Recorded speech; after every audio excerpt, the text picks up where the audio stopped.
सबसे पहले तो मैंने एक सर्वे करवाया नादरीन, और ये सर्वे मैंने इसलिए करवाया ज़रा लोगों की राय भी ले लें। मुझे लगा मेरी राय ज़रा सख्त है। जो पाकिस्तान में इस्लामी नज़रियाती कौंसल ने जो एक फ़तवा सा जारी किया है कि जनाब जो VPN है वो गैर शरई है या हराम चीज़ है, और इसके बारे में वैसे मौलाना तारिक जमील साहब ने एक स्टेटमेंट दिया। उन्होंने कहा जी हराम नहीं है ये, और इस तरह तो फिर और बहुत सारी चीज़ें आप हराम कर देंगे, आप तो ये रास्ता खोल देंगे। वैसे कुरान पाक में अल्लाह ताला ने हराम और हलाल का फ़र्क बड़े अच्छे तरीके से समझा दिया है, और हमारी शरीयत इतनी मुश्किल है नहीं जितनी हमारे मौलवियों ने बना दी है। तो इस दफ़ा पाकिस्तानी बड़े क्लियर है।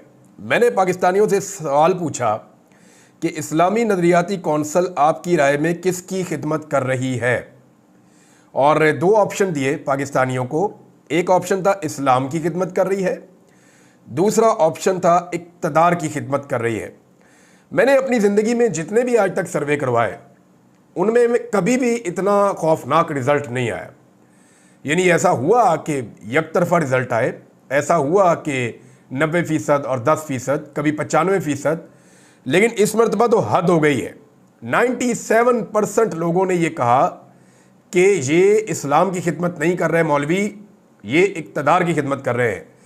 अब मैं ज़रा इन मौलवियों से ये एक सवाल करना चाहता हूँ कि ये जो आप लोगों ने हरकत की है, जो इस्लामी नज़रियाती कौंसल वाले मौलवी हैं, मैं इनसे पूछना चाहता हूँ कि आपको पाकिस्तान में कोई फस्ताहियत, कोई जुल्म, कोई जबर कुछ नज़र नहीं आया?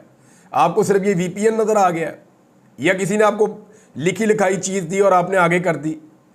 तो आपकी एक क्रेडिबिलिटी है, आप मेंबर पे बैठते हैं, आप जो बात करते हैं वो लोगों के दिल में जानी चाहिए। जब आपकी बात लोगों पे असर कैसे करेगी जब आप ऐसी हरकतें करेंगे या ऐसी चीज़ें करेंगे? यानी ये कोई आज की कहानी नहीं है, ये मौलवी हमेशा से ऐसे ही करते हैं। और एक मैं आपको इसके अंदर एक स्टोरी पढ़ के सुनाता हूँ। ये इरशाद अहमद आरिफ साहब ने, बड़े सीनियर जर्नलिस्ट हैं, उन्होंने एक छोटा सा एक वाक़या शेयर किया है कि अंग्रेज़ ने जब करेंसी नोट मुतारिफ़ करवाया तो 500 के करीब उलमा इकराम ने उसके ख़िलाफ़ फतवा मुरतब कर दिया कि ये करेंसी नोट जो है ये हराम है। ये फतवा मौलाना अब्दुल हक हक्कानी को दस्तखत के लिए पेश किया गया, तो हज़रत ने फरमाया कि करेंसी नोट चल जाएगा, मेरा फतवा नहीं चलेगा, मैं दस्तखत नहीं करूँगा। VPN के ख़िलाफ़ इस्लामी नज़रियाती कौंसल का फतवा सुनकर मुझे वो वाक़या याद आ गया। तो मामला ये है कि VPN तो चलेगा, पूरी दुनिया में चलेगा, आपका फतवा आपकी पहचान बन जाएगा। आप जब कहीं जाएंगे लोग कहेंगे जी आपने वो फतवा दिया था, आपने ज़्यादती की थी। और लोगों की जो राय है, 97% लोग जो हैं वो मौलवियों के और उनके फतवे के ख़िलाफ़ हो गए। मौलवी कह रहे हैं नहीं जी नहीं, ये गलत बात कर रहे हैं, ये इस्लाम की खिदमत नहीं कर रहे, ये इक़्तिदार की खिदमत कर रहे हैं। तो करें जनाब आप इक़्तिदार की खिदमत। और आप ही से हमने इस्लाम सीखा, हमने किताबें पढ़ी, कुरान पाक पढ़ा, तो हमें तो ये चीज़ बड़ी क्लियर हो गई है कि एक दिन हम सारे मर जाएंगे और मरने के बाद हमें अपने अमाल का जवाब देना पड़ेगा। तो जो जो दो नंबरियाँ जिसने की हैं, और जिसने इतने सारे इल्म के बावजूद की हैं, जिसने दीन को ज़्यादा कुछ बनना, लाइलम हो, जाहिल हो, उसे पता ही ना हो, तो अलग बात है। आप उलमा इकराम है, अगर आप ये करेंगे तो फिर आपको तो जवाब शायद ज़्यादा सख्त देना पड़ेगा। सिचुएशन नादरीन ये है कि बहाना ये बनाया गया कि फहाशी वाली जो वेबसाइट्स हैं वो इसमें लोग देखते हैं VPN लगा के, लिहाजा इसलिए VPN को बैन कर दिया जाए। एक्चुअली जो फहश वेबसाइट्स हैं ना वो नहीं लोग देखते। असल में डर इस बात का नहीं है, इस बात का डर होता तो VPN कई सालों पहले बंद हो जाते। जो निज़ाम की फहाशी और उसका नंगापन है ना, वो सामने आता है VPN के ज़रिए से आजकल, क्योंकि VPN ना लगाएं तो इन्होंने वेबसाइट्स बंद की हुई हैं, सोशल मीडिया की एप्लीकेशंस बंद की हुई हैं। तो जो निज़ाम की फहाशी है, जो उरियानी है, वो नज़र आती है। कोई वेबसाइट्स की फहाशी इनका मामला नहीं है, अगर ये होता तो ये बहुत पहले ये वाला काम कर देते। बहरहाल ये पुराना रिकॉर्ड है मौलवियों का, वो हमेशा निज़ाम जो है ना उनका मौलवियों का आम दुनिया से 50 साल, 60 साल, 70 साल पीछे ही चल रहा होता है। दुनिया आगे जा रही होती है, ये बहुत पीछे चल रहे होते हैं। अब मुल्क में VPN की बंदिश से ना सिर्फ सोशल मीडिया का नुकसान हो रहा है, जो सारिफीन हैं वो एक्सेस नहीं कर पा रहे बहुत सारी एप्लीकेशंस तक, बल्कि इससे एक और चीज़ भी हो रही है। इससे जो आपके फ्रीलांसर्स हैं, जो काम करते हैं, उनको बड़ी दिक्कत आ रही है। और सोशल मीडिया को बंद करके, इंटरनेट को स्लो करके, VPNs को बंद करके पाकिस्तान ने लगातार अरबों रुपए का नुकसान किया है, और ये नुकसान पाकिस्तान करता चला जा रहा है। हुकूमत को इस बात की कोई फिक्र नहीं है। अब नौजवानों ने इसका हल तलाश करना शुरू कर दिया है। कुछ नौजवानों ने कुछ हल जो है वो पेश भी कर दिए हैं, यानी लगातार लोग इसका हल ढूंढ रहे हैं कि अगर वीपीएन ब्लॉक हो गए हैं तो उनको वापस खोलना कैसे है। अरसलान बलोच साहब हैं, ये सोशल मीडिया पे बड़े एक्टिव हैं। इन्होंने लिखा जी कि जिनके वीपीएन नहीं चल रहे वो वीपीएन की सेटिंग्स में जाएं और वहां जाकर प्रोटोकॉल्स को तब्दील कर दें। हुकूमत वीपीएन मुकम्मल बंद नहीं कर सकती, सिर्फ प्रोटोकॉल्स बैन करती है। इस वक्त यूडीपी प्रोटोकॉल को मुकम्मल काम कर रहा है, जो यूडीपी प्रोटोकॉल है वो मुकम्मल काम कर रहा है पाकिस्तान में, या आप इसे तब्दील भी कर सकते हैं। जो बेहतर काम कर रहा हो उसे आप सेलेक्ट कर लें, तो आप प्रोटोकॉल जाके तब्दील करें। यहाँ से आप जाएं, उसके अंदर वीपीएन की सेटिंग में जाएं जो आपके पास है, उसके अंदर जो प्रोटोकॉल्स हैं उनको तब्दील कर दें। वहाँ जो यूपीडी प्रोटोकॉल है उन्होंने वो रिकमेंड किया है, लेकिन अगर आपको लगता है कोई और अच्छा काम कर रहा है तो आप उसको लगा सकते हैं और उसे सेलेक्ट कर दें। हुकूमत भी यही इस्तेमाल कर रही है। अगर हुकूमत ये चारों प्रोटोकॉल्स बंद कर दे तो वो खुद भी इस्तेमाल नहीं कर सकेंगे। ये साथ उन्होंने जो है ना प्रोटोकॉल्स की जो है वो एक तस्वीर भी, स्क्रीनशॉट भी शेयर किया हुआ है। ये थैंक्स टू अरसलान बलोच, ये मैंने उनसे लेकर ये इन्फॉर्मेशन पढ़ी है। और भी बहुत सारे दोस्तों ने मैसेजेस किए, अब सबके पढ़ूंगा तो पूरा वीलॉग इसी पे हो जाएगा। बहरहाल नौजवानों ने इसका हल तलाश कर लिया, जितने मर्जी अरबों रुपये ये लगा लेते हैं, उसके बाद नौजवान उसका हल ढूंढ लेते हैं। अब मुल्क जो है वो पूरा बंद होने जा रहा है। कैसे? इमरान खान जब भी एहतजाज की कॉल देते हैं ना, इमरान खान साहब को मुल्क बंद नहीं करना पड़ता। इमरान खान जिस शहर में कॉल देते हैं वो सुबह खुद ही बंद हो जाता है। इस्लामाबाद में कॉल देते हैं तो आसपास के सारे इलाके, शहर जितने वहाँ पे इजला हैं वो सारे खुद ही बंद हो जाते हैं। इमरान खान साहब की कॉल देने की देर है, हुकूमत ने सारे शहर खुद ही बंद कर देने, और ये आप होता हुआ देखेंगे। और एक बंदिश होगी जो लगातार चलेगी चंद दिनों तक। एतवार की इमरान खान साहब की कॉल है, तो ऐसा लगता है कि 24 तारीख के बाद काफ़ी दिनों तक हुकूमत जो है वो उनको शायद बंद रखना पड़ेगा, पाकिस्तान पूरे को। वैसे भी पाकिस्तान बंद हो रहा है, लॉकडाउन के नाम के ऊपर बंद हो रहा है। वीपीएन तो बंद ही कर दिया गया है, बहुत सारी और चीज़ें पाकिस्तान में बंद है। बच्चों के स्कूल भी बंद कर दिए गए हैं, कहीं 3 दिन की छुट्टियां दी गई हैं, कहीं कहा जा रहा है कि अगले हफ्ते से हम लोग बंद करेंगे। कहीं सड़कें बंद कर रहे हैं, कहीं खुदाइयाँ कर रहे हैं, कहीं कंटेनर जमा कर रहे हैं। और कंटेनर वालों ने वैसे 2-2 चाबियाँ ज़्यादा भी बना ली हैं कि ये जब हमारा दाव लगेगा हम कंटेनर उठा के अपना निकल जाएंगे। हर कंटेनर के साथ तो पुलिस वाला खड़ा नहीं हो सकता। अब एक और चीज़ है जी कि उलमा का जो ये फतवा आया है, या ये इस्लामी नज़रियाती कौंसिल का जो एक प्रेस रिलीज़ है, इसको बाकायदा पाकिस्तान टेलीविज़न ने, आपको पता है कहाँ पे अवाम को खबर देने के लिए पोस्ट किया? एक्स के ऊपर। कैसे पोस्ट किया होगा सोचें ज़रा आप, वीपीएन के ज़रिए किया होगा ना। ये अभी कल वज़ीर आज़म ने जो पोस्ट की थी वो कैसे की थी? वीपीएन के ज़रिए की थी। पाकिस्तान के सारे वुज़रा, पाकिस्तान के सारे इदारे सब वीपीएन इस्तेमाल कर रहे हैं, और वीपीएन का इस्तेमाल पाकिस्तान के सरकारी मुल्ला कह रहे हैं कि ये गैर शरई है। कितनी बड़ी ज़्यादती है। यानी सबसे पहले तो इनके ऊपर गैर शरई हरकत करने पे इनके खिलाफ तो सुप्रीम कोर्ट में और अदालतों में जाना चाहिए, और अदालतों में जाके इनके खिलाफ कार्रवाई करवानी चाहिए 63A की कि जनाब ये तो गैर शरई हरकतें कर रहे हैं, ये तो अब सादिक और अमीन ही नहीं रहे, लिहाजा इनको इनके ओहदों से फारिग कर दिया जाए। नाज़रीन, एक और गवाही आई है, और इस दफ़ा गवाही दी है सुहेल वड़ाइच साहब ने। इमरान खान साहब के सख्त नाकिद हैं, इमरान खान साहब के सख्त खिलाफ हैं, नवाज शरीफ के और जरदारी साहब के बहुत बड़े हामी हैं। ज़्यादातर सुहेल वड़ाइच साहब का जो टिल्ट होता है, नून लीग पे भी वो तनकीद कर लेते हैं, लेकिन उनका टिल्ट हमेशा पीपल्स पार्टी की तरफ रहता है। जरदारी साहब ने अपनी फैमिली के जो बड़े क्लोज सर्कल हैं वहाँ पे भी जब कभी कोई इवेंट किया तो हामिद मीर साहब को और सुहेल वड़ाइच साहब को ज़रूर उन्होंने दावत दी, किसी और को बुलाया या नहीं बुलाया, क्योंकि वहाँ ताल्लुकात इन दोनों लोगों के तो बहुत अच्छे हैं।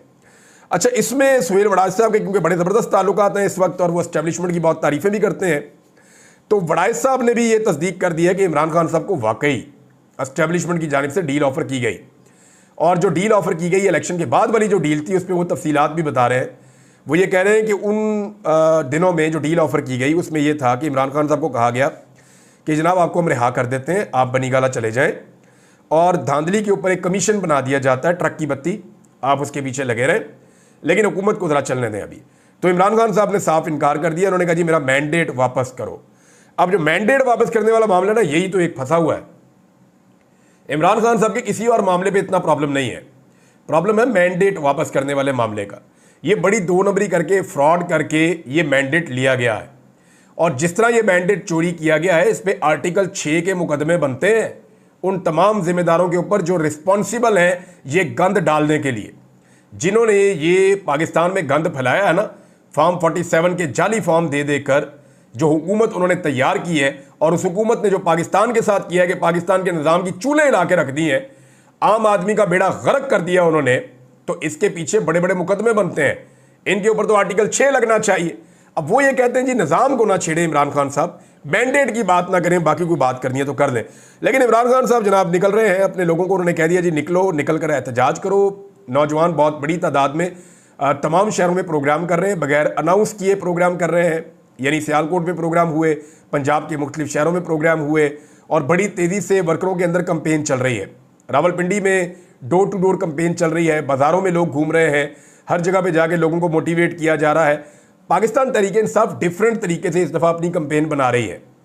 तहरीक-ए-इंसाफ वो मीडिया नहीं खेल रही, वरना ये मीडिया तो ये भी कहता था कि 8 फरवरी 2024 को पाकिस्तान तहरीक-ए-इंसाफ को 10-20 सीटें मिलेंगी। लेकिन पाकिस्तान तहरीक-ए-इंसाफ ने इतने वोट लिए कि उनके आधी से ज़्यादा सीटें छीनने के बावजूद आज भी वो पार्लियामेंट की सबसे बड़ी जमात है। तो इस मीडिया पे तहरीक-ए-इंसाफ किसी तरह भी भरोसा नहीं कर सकता, ना इनके ऊपर इन्हिसार कर सकता है। लिहाजा तहरीक-ए-इंसाफ ने अपने जो सेकंड टियर है वर्कर्स की, उनको इस्तेमाल किया, और जो लोग पब्लिक में पॉपुलर फेसेस हैं उनको इस्तेमाल किया, अपने ओहदेदारों को इस्तेमाल किया, और आम नौजवान निकल के पम्फलेट लेकर जा रहे हैं, लोगों को मिल रहे हैं, मुलाकात कर रहे हैं, उन्हें बता रहे हैं कि क्यों ज़रूरी है 24 तारीख को इमरान खान की कॉल पे बाहर निकलना। छोटे छोटे गली मोहल्लों के अंदर जो है वो कॉर्नर मीटिंग्स हो रही हैं। तो इस दफ़ा पंजाब में स्ट्रेटजी डिफरेंट है, खैबर पख्तूनख्वा के अंदर जो है वो स्ट्रेटजी डिफरेंट है। इस हिकमत अमली के साथ पाकिस्तान तहरीक-ए-इंसाफ एक बड़ी मुसीबत खड़ी कर सकती है मौजूदा हुकूमत के लिए। अच्छा, एक चीज़ मैं आपको और बताता हूँ नाज़रीन, ओवरसीज़ पाकिस्तानी अपने घर में सो भी रहे होते हैं ना, तो मियाँ साहब को नींद कोई नहीं आती। इन्होंने मियाँ साहब को ज़हनी मरीज़ बना दिया, बल्कि सारे ख़ानदान को ज़हनी मरीज़ बना दिया। मियाँ साहब का मैंने चेहरा देखा, अस्तगफिरुल्लाह, यानी मैं डर गया था वो तस्वीर देख के। सोशल मीडिया पे किसी ने पोस्ट की हुई थी, यानी उनकी आंखों में जैसा खौफ था, चेहरे के जो तासुरात थे मियाँ साहब के, जैसे उन्होंने वो नीचे वाला मास्क लगाते हैं, और जो उनकी सूरत हाल थी, मैं सीरियसली डर गया था देख के। और मैंने तौबा की, मैंने कहा या अल्लाह ये क्या कर दिया तू, ये क्या हो गया इस आदमी के साथ। यानी जो इंसानों को दुख देगा, इंसानों को तकालीफ देगा, जुल्म करेगा, बर्बरियत करेगा, जबर करेगा, फस्तायत करेगा, उसको फिर इस दुनिया में भी देखना पड़ता है। मियाँ साहब ने बहुत जुल्म किया है लोगों के ऊपर, और जो हाल ही में गुज़िश्ता 2-2.5 साल में मियाँ साहब ने और उनके ख़ानदान ने मिलकर जुल्म किया, वो अब उनके चेहरे पे नज़र आना शुरू हो गया है। बात करते हैं तो बात पूरी नहीं कर पाते, शेर पढ़ते हैं तो लोगों को याद कराना पड़ता है कि जनाब यहाँ से ये जुमला 2-2, 3-3 दफ़ा उनको याद करवाना पड़ता है। बहुत अजीब सूरत हाल है मियाँ साहब की, और डरे हुए हैं, सहमे हुए हैं। वो जो ओवरसीज़ पाकिस्तानी हैं, वो नौजवान अपने घर में भी सो रहे हो ना, तो मियाँ साहब रास्ते तब्दील करते रहते हैं। और एक चीज़ मैंने बड़ी अजीब देखी, जो सहाफ़ी है ना बरतानिया में, जो मियाँ साहब के घर के बाहर खड़े होते हैं, बड़ी कामयाबी से PMLN ने, मुझे ऐसा लगता है कि उनको अपनी तरफ कर लिया। क्योंकि मैं ये बात ऐसी हवा में नहीं कर रहा, मैं उन वीडियोस को देखने के बाद कर रहा हूँ जिससे ये साबित हो रहा है कि सहाफ़ी किसकी तरफ है। यानी जैसे ही नून लीग के लोग और PTI के लोग आमने सामने आते हैं ना, तो सहाफ़ी का काम होता है कि वो या उधर खड़ा हो या इधर खड़ा हो, यानी ऐसे खड़ा हो कि उसको ये भी नज़र आए, ये भी नज़र आए, तो वो यहाँ से भी शूट करे, यहाँ से भी शूट करे, दोनों तरफ से करे ना। लेकिन मैंने नोट किया कि सहाफ़ी नून लीग की कतार के अंदर खड़े होते हैं, जो पाकिस्तान तहरीक-ए-इंसाफ की कतार है उसकी तरफ मुंह करके खड़े होते हैं, और अपने कैमरे तहरीक-ए-इंसाफ वालों के मुंह की तरफ रखते हैं, और इंतज़ार करते हैं कि कोई आदमी ऊंचा बोले, कोई ऐसी बात हो जो लूज टॉक हो या कोई ऐसी चीज़ हो, तो फौरी तौर पे हम उसको रिकॉर्ड कर लें, और रिकॉर्ड करके सिर्फ उतना हिस्सा ही वो चलाते हैं या दिखाते हैं। यानी ये दो सफबंदी हुई है ना। अब सहाफ़ियों का काम है कि सफबंदी के बीच में आ जाए या साइड पे आ जाए, इधर भी दिखाएं, इधर भी दिखाएं, या तय कर लेंगे चंद लोग इधर दिखाएंगे, चंद लोग इधर दिखाएंगे। नहीं, ये नहीं हो रहा। हो ये रहा है कि सहाफ़ी PMLN की सफ़ों में खड़े होते हैं और सिर्फ पाकिस्तान तहरीक-ए-इंसाफ के ऊपर अपने कैमरे रखते हैं। ये मैं बरतानिया में प्रैक्टिस गुज़िश्ता चंद दिनों से देख रहा हूँ। अच्छा, मैंने सोचा कि इसके पीछे रीज़न क्या है, तो रीज़न मुझे समझ आती है कि जो सहाफ़ी मियाँ साहब की ज़्यादा खिदमत करते थे, यानी मियाँ साहब उन्होंने तो अपना एक रिकॉर्ड है ना बूट पॉलिश का, रफ्तार ही बहुत तेज़ है, कमाल किस्म का वर्ल्ड रिकॉर्ड, लेकिन मियाँ साहब को बूट पॉलिश करवाने का भी बड़ा शौक है। अब जो सहाफ़ी वहाँ पे अच्छे जूते साफ करते थे ना, वहाँ पे एवन फील्ड के बाहर, उनको फिर ओहदे मिलना शुरू हो गए, उनको फ़ायदे मिलना शुरू हो गए। वो जब उनको मफादात उनके होते हुए देखे बाकी सहाफ़ियों ने, तो शायद उनकी भी अब राय बदलना शुरू हो गई है, और वो भी अपनी उसी कम्युनिटी के साथ जाकर खड़े हो गए कि उत्थे तो लबना कुछ नहीं। उधर तो वो बात करते हैं पाकिस्तान की, बात करते हैं आज़ादी इज़हार राय की, वो तो बात करते हैं रूल ऑफ लॉ की, वो तो अपनी बातें कर रहे हैं। हम चलते हैं इधर, जहां हमारा भी कोई दाल दलिया हो जाएगा। तो मुझे बज़ाहिर इसके अलावा और कोई रीज़न नज़र नहीं आया, क्योंकि मियाँ साहब ने चंद सहाफ़ियों को नवाजा है।